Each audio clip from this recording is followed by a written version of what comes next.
성경 전체가 66권으로 되어 있듯이 이사야서는 66장으로 되어 있어요.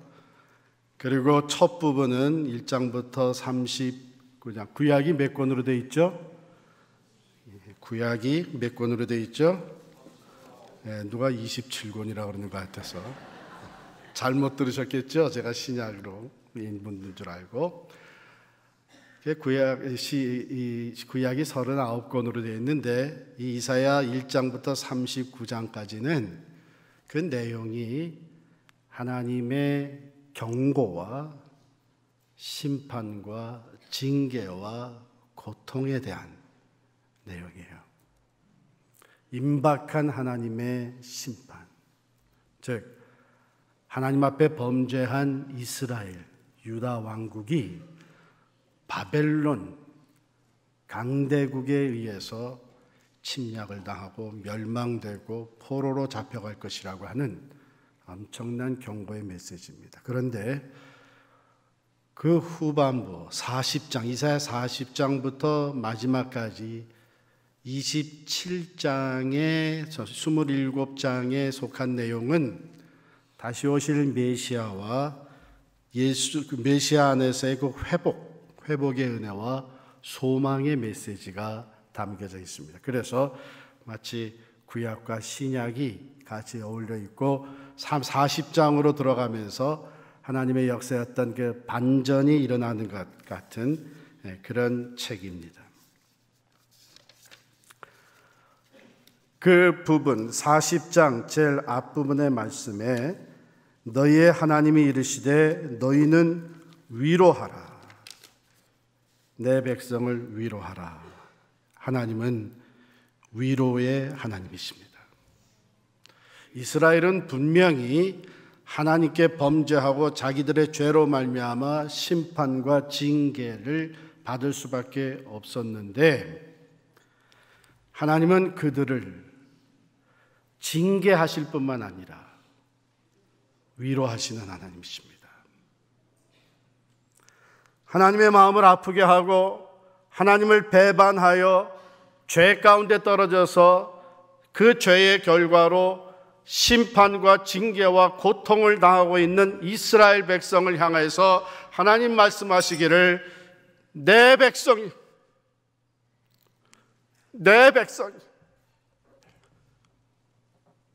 변함없이 내 백성이라고 말씀하세요. 너희는 위로하라. 내 백성을 위로하라. 하나님은요, 우리들을 한번 택하시면 결코 버리지 아니하신 분이십니다. 위로의 하나님, 어떻게 위로하시느냐? 위로의 메시지를 분명하게 전하게 하십니다. 오늘 제가 여러분 그 주보 뒤에 은사동 교환에 보면 네 부문으로 나눠놨어요. 하나님의 위로의 은혜가 어떻게 임하는가? 2절 말씀에 보면 첫 번째 주시는 메시지가 너희 죄악의 사함을 받았다는 거예요. 이제는 죄 용서함을 받았다는 것입니다. 죄의 대가가 치러졌다고 하는 것입니다. 얼마나 감사합니다. 이 메시지를 마음에 닿도록 전하라 그랬어요. 예루살렘의 마음에 닿도록 말하라 그랬어요. 마음으로 느껴지고 마음으로 확신되어질 수 있도록 분명하게 이 메시지를 전하라. 하나님은 이스라엘의 죄를 다스리실 뿐만 아니라 그들을 용서하시고 그들을 위로하십니다. 하나님은 우리들의 죄를 다스리실 뿐만 아니라 또한 우리를 용서하시고 회복시켜 주시기를 원하시는 분이십니다. 두 번째 3절부터 5절에 보면 위로의 메시지가 이어지는데 그것은 내가 그들을 찾아가겠다 하는 거예요. 너희는 길을 예비하라. 하나님의 대로를 평탄케 하라. 5절에 보면 여호와의 영광이 나타나고 모든 육체가 그것을 함께 보리라 그랬어요. 이스라엘 백성들은 바벨론의 포로가 되어서 오랫동안 절망 가운데 지내면서 이제는 하나님이 우리를 버리셨다고 생각을 했어요. 다시는 우리를 상관하시지 않는다고 생각을 했어요. 그게 절망이었습니다. 소망이 없습니다. 여러분, 하나님이 완전히 우리를 향해서 등을 돌리시면 우리 인생은 소망이 없습니다. 그런데 하나님이 그들을 너희가 죄 사함을 받았다 선포하시는 메시지와 함께 이제 내가 찾아가리라. 다시 그들의 삶 속으로 들어오신다는 거예요. 다시 그들의 예배를 받으시겠다는 거예요. 다시 그들 가운데 임마누엘 하셔서 하나님이 그들의 하나님이 되고 그들은 또한 하나님의 백성이 되게 하시겠다고 하는 거예요. 세 번째 위로의 메시지는 6절부터 8절까지에 나와 있습니다. 인생은 모두 들의 풀이요, 육체는 풀이요, 그 모든 아름다움은 들의 꽃과 같다. 풀은 마르고 꽃이 시듬은 여호와의 기운이 그 위에 불미라. 이 백성은 실로 풀이로다.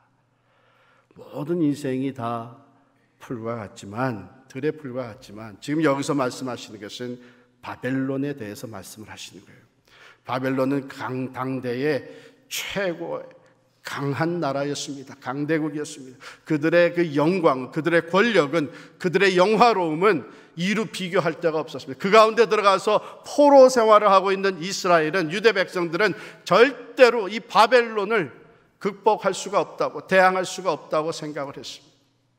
마치 바벨론의 영화와 부귀와 그 권세는 영원할 것처럼 보여졌거든요. 그런데 하나님 앞에선 바벨론도 들의 풀과 같다. 여호와의 기운이 불 때에, 여호와께서 간섭하실 때에, 여호와께서 바벨론을 다스릴 때에 그 바벨론의 부귀 영화도 한갓 들의 풀과 같이 시들고 말라질 것이다. 우리 하나님의 말씀은 영원히 서리라. 그에 비해서 하나님의 말씀은 영원히 선다고 하는 것은 하나님의 말씀이 변함없이 그대로 기록되어진다 하는 그런 말씀은 아닙니다. 히브리 사람들은 하나님의 말씀은 그 자체가 능력이라고 분명히 믿었습니다. 그렇습니다. 하나님은 말씀으로 천지를 창조하셨어요. 하나님의 말씀이 그대로 이루어질 수밖에 없는 것은 말씀하신 분이 또한 전능자이시기 때문입니다. 하나님이 말씀하신 대로 하나님의 때에 바벨론을 다스리시고 바벨론을 낮추시고 그리고 이스라엘을 해방시켜서 유대 땅으로 돌아오게 하실 것을 약속하신 말씀입니다. 네 번째 위로의 메시지는 무엇입니까? 그것은 하나님께서 이제 친히 그들을 다스려 주실 것이다. 10절 말씀에 보면 보라 주 여호와께서 장차 강한 자로 임하실 것이요 친히 그의 팔로 다스릴 것이라. 하나님의 팔은 능력의 팔, 전능자의 팔입니다. 하나님이 친히 다스릴 때에 그 하나님의 백성들을 대적하는 자들을 위해서는 그 능력의 팔로 그들을 무찔러 주십니다. 그러나 하나님의 팔은, 하나님의 손은 또한 사랑의 손입니다. 그래서 그 다음에 보면 그는 목자같이 양떼를 먹이시며 어린 양을 그 팔로 모아 품에 안으시며 젖먹이는 암컷들을 온순히 인도하시리로다. 그 팔은 또한 택한 백성들을 목자와 같이 품에 안고 치유하시고 회복시키며 인도하시는 사랑의 팔입니다. 이스라엘 백성들, 하나님은 그들을 위로하셨습니다. 말씀하신 대로 하나님의 때에 페르시아, 바사 왕국을 들어서 바벨론을 무찌르게 하시고 거기에 포로되었던 유대 백성들이 유대 땅으로 돌아오게 하시고 말씀하신 대로 하나님이 친히 그들의 하나님이 되어주시고 그들은 하나님의 백성이 되어서 예배가 회복되어지게 하시고 황폐한 땅이 회복되게 하시고 소망 가운데 나가게 해 주셨습니다. 하나님은 그들을 싸매어 주시고 그들 가운데 새 역사를 펼쳐 주셨습니다. 수많은 왕들이 하나님을 배역하고 하나님을 불순종하고 우상을 섬겼지만 이제 하나님이 그들을 친히 다스려 주시는 왕의 왕으로서 다시 그들의 삶을 인도해 주셨습니다. 그런데 이것은 역사 속에서만 일어난 것이 아니라 계속해서 예수 그리스도 안에서 모든 사람들에게 이 위로의 말씀대로 이루어 주시고 계십니다. 너희 죄 사함을 받았느니라. 죄 가운데서 태어나서 죄로 말미암아 영원히 죽었던 우리들을 예수 그리스도를 보내주셔서 그가 십자가에서 피 흘려 죽으심으로 말미암아 우리 모두가 다 죄 사함을 받게 해 주셨습니다. 뿐만 아니라 이제는 내 죄값은 내가 치러줬으니까 이제는 알아서 잘 살아봐라, 그게 아니에요. 우리는 용서해 준다 그래도 종종 그렇게 하죠. 그래, 그러면 지금까지 진 빚은 내가 다 없는 것으로 해주마. 지금까지 잘못한 거 내가 다 용서해 주마. 그러나 이제 다시는 나 볼 생각하지 마라. 나 한 번이면 족하다. 다시 너 때문에 고통받고 싶지 않다. 하나님의 용서는 완전한 용서입니다. 우리의 죄를 사해 주실 뿐만 아니라 계속해서 우리를 회복시켜 주시기 위해 우리 가운데 찾아오시는 주님이십니다. 그래서 우리 주님의 탄생을 임마누엘의 사건이다. 하나님이 우리 가운데 들어오셔서 우리와 함께 계십니다. 우리와 함께 계셔서 하나님께서 그의 영광을 보게 하여 주시고 우리에게 구원을 베풀어 주시고 우리로 하여금 죽음의 권세, 죽음과 사망의 너머로 부활의 소망 가운데 살아갈 수 있도록 성령으로 역사하신 분이 우리 주님이십니다. 그가 우리를 친히 다스려 주십니다. 그러므로 오늘 말씀은 하나님을 바라보라고 합니다. 9절에 보면 너는 힘써 소리를 높이라. 두려워하지 말고 소리를 높여 유다의 성읍들에게 이르기를 너희의 하나님을 바라보라.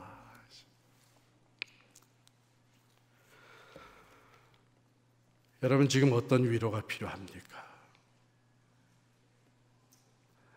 육체적인 문제로 인해서 경제적인, 또 신분적인 문제, 또 내 죄 문제, 죄와 또한 불의한 문제, 인간 관계 문제, 어둠의 권세에 시달리고 있는 영적 문제, 이 모든 상황 가운데 하나님의 위로를 받기 위해서는 하나님을 바라보셔야 합니다. 하나님이 주시는 위로는 그냥 등만 두드려 주시는 그런 위로가 아니라 문자 그대로 comfort, 두 라틴어가 합쳐서 이루어진 단어인데 with strength라고는 뜻이죠. 하나님의 위로는 우리로 하여금 힘과 능력을 얻어서 능히 일어나 헤쳐나가며 승리하게 하시는 위로인 줄 믿습니다. 어떤 아이가, 어린 소년 아이가 여름방학 때 할아버지 집에 놀러 간 거예요. 할아버지 집에 가서 놀다가 할아버지와 함께 어느 날 이 들에 나갔다가 조그만 새를 발견했어요. 이 새가, 이 어린 새가 이게 무슨 새냐 아마 알 수가 없었어요. 가지고 왔습니다. 그랬더니 할머니가 그것을 보고 할머니도 글쎄 이게 무슨 새일까 하고서는 그저 닭장에 같이 집어넣었어요. 그 암탉과 또 병아리들이 있는 닭장에 집어넣는데 거기서 그 병아리들과 같이 모이를 먹으면서 이 새가 자라났는데 조금 시간이 지나니까 이게 독수리 새끼라고 하는 것을 알게 됐어요. 다른 닭들보다 훨씬 더 크게 성장을 하고 벌써 물론 닭들이 하는 것을 비슷하게 다 따라하지만 독수리와 같은 다른 면들이 보이기 시작을 했습니다. 그러던 어느 날 공중을 나르던 어미 독수리가 그 새끼 독수리를 봤어요. 그 아이가 그 독수리에게, 새끼 독수리에게 붙여진 이름이 어니라고 하는 이름이었습니다. 그 어니를 보고 어미 독수리가 공중에서 소리를 내기 시작합니다. 빙빙 돌면서 삐 비슷해요? 소리를 내면서 빙빙 도니까 이 어린 새끼 독수리뿐만 아니라 병아리들, 닭들도 다 그 독수리 소리를 듣고 바라봐요. 그 바라보는 모습을 보고 어미 독수리가 급히 하강을 합니다. 손살같이 내려와서 거의 땅에 닿을 만큼 내려왔다가 다시 손살같이 공중을 향해 날아오르는 거예요. 그것을 보는 순간 이 어니, 새끼 독수리의 가슴이 뛰기 시작을 해요. 거기에 진동이 이 새끼 독수리가 날개짓을 하고 공중을 향해 날기 시작을 하는 거예요. 왜냐하면 그 새끼 독수리는 그 독수리의 스피릿을 가지고 있는 것이죠. 사랑하는 성도 여러분, 우리는 예수 그리스도 안에서, 성령 안에서 거듭난 사람들입니다. 우리가 어떤 상황에 있든지 여호와를 바라볼 때에 하나님을 바라보며 하나님의 음성을 듣고 하나님이 행하시는 일을 믿음으로 바라볼 때에 우리 안에 큰 위로와 새 힘이 주어지는 줄을 믿습니다. 왜냐하면 God and I, God and we have the same spirit. 우리가 예수를 믿을 때에 하나님께서 성령을 우리에게 선물로 주셨습니다. 그러므로 이사야 선지자는 오늘 40장 마지막 부분에 가서 이렇게 고백을 합니다. 31절에 보면 오직 여호와를 앙망하는 자는 새 힘을 얻으리니 독수리가 날개치며 올라감 같을 것이요 다른 박질하여도 곤비하지 아니하겠고 걸어가도 피곤치 아니하리로다. 할렐루야. 여호와를 바라보는 자는 위로를 받습니다. 여호와를 바라보는 자는 새 힘을 얻습니다. 하나님의 말씀을 듣고 그 말씀을 의지하여 하나님을 바라보는 자는 독수리가 날개치며 올라감 같은 새 힘을 주시리라고 약속해 주셨습니다. 그런데 여호와를 바라보기 위해서는 아주 한 가지 중요한 것이 있습니다. 하나님의 위로와 하나님의 능력을 받아서 있는 자리에서부터 일어나 공중을 향해 나를 수 있기 위해서는 자유함을 얻고 하나님이 나와 함께 하심을 확신하며 하나님을 의지하여서 승리하는 삶을 살아가기 위해서는 한 가지 분명히 해야 될 것이 있습니다. 오늘 본문 말씀에 위로하라고 하는 단어가 히브리 단어로는 나함이라고 하는 단어입니다. 이 위로하라는 단어가 나함이라는 단어. 그런데 이 나함이라고 하는 똑같은 히브리 단어가 comfort뿐만이 아니라 repent로도 번역이 될 수 있습니다. 회개, 돌이킴이라고 하는 것으로 번역이 될 수 있습니다. 이 말은 무슨 얘기냐면 이 나함이라고 하는 단어의 그 오리지널 미닝, 본래 의미는 breathing deeply, breathe deeply라고 하는 뜻을 가지고 깊게 호흡한다, 심호흡을 한다 하는 뜻을 갖고 있어요. repent, 우리는 죄로 인해서 회개할 때, 죄를 뉘우치며 회개할 때에 주님, 진실된 회개는 이 심호흡이 따라가게 돼 있어요. 그냥 가벼운 입술의 회개가 아니라 마음속 깊은 곳에서부터 회개하는 것은 breathe deeply, 죄로 말미암아 고통하며 죄로 말미암아 애통하면서 심호흡을 한 breathe deeply. 우리가 우리의 죄를 회개하며 깊이 호흡할 때에 And God breathed deeply. 하나님도 깊은 심호흡을 하시는데 하나님의 위로가, comfort가. 여러분, 우리가 다른 사람을 위로할 때 두려워하고 고통한 사람들 할 때 나랑 같이 한번 호흡해봐. 너무 그렇게 떨지 말고 심호흡을 하고 괜찮아. 위로할 때 우리가 breathe deeply, 깊이 호흡을 하는, 우리가 우리의 죄로 말미암아 breathe deeply, 깊이 호흡할 때에 하나님은 우리를 위로하시기 위해서 He breathed deeply.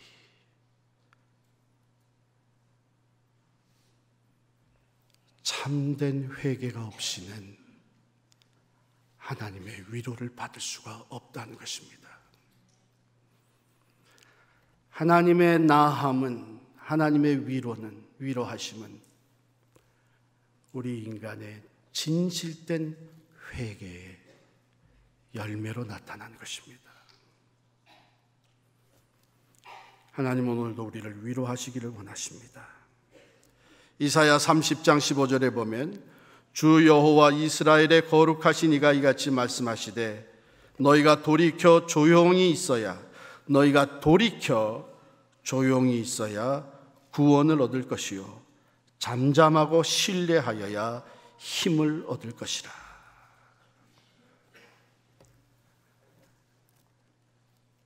하나님의 위로의 메시지, 위로의 은혜는 예수 그리스도 안에서 우리에게 충만히 주어졌습니다. 오늘 우리 성찬식에 여러분 참여하면서 죄사함의 확신을 얻는 시간이 될 수 있기를 바랍니다. 주님께서 친히 오셔서 여기에 또 우리의 삶에 함께 하심을 확신하는 시간이 되시기를 바랍니다.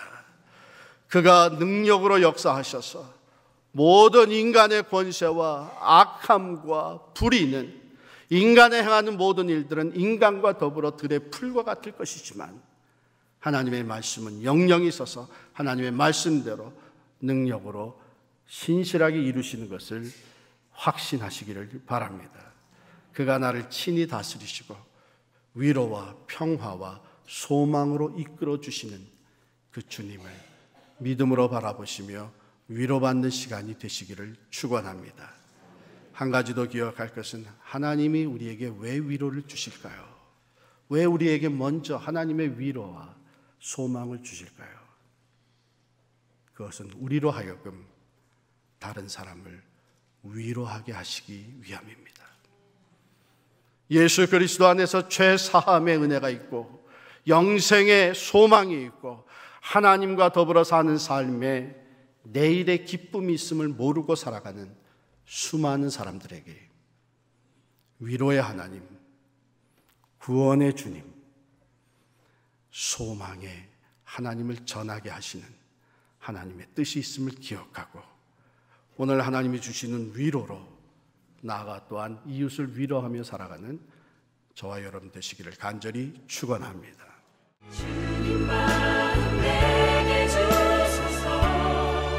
나를 향하신 주님의 뜻이 이루어지도록 주님만 내게 주소서.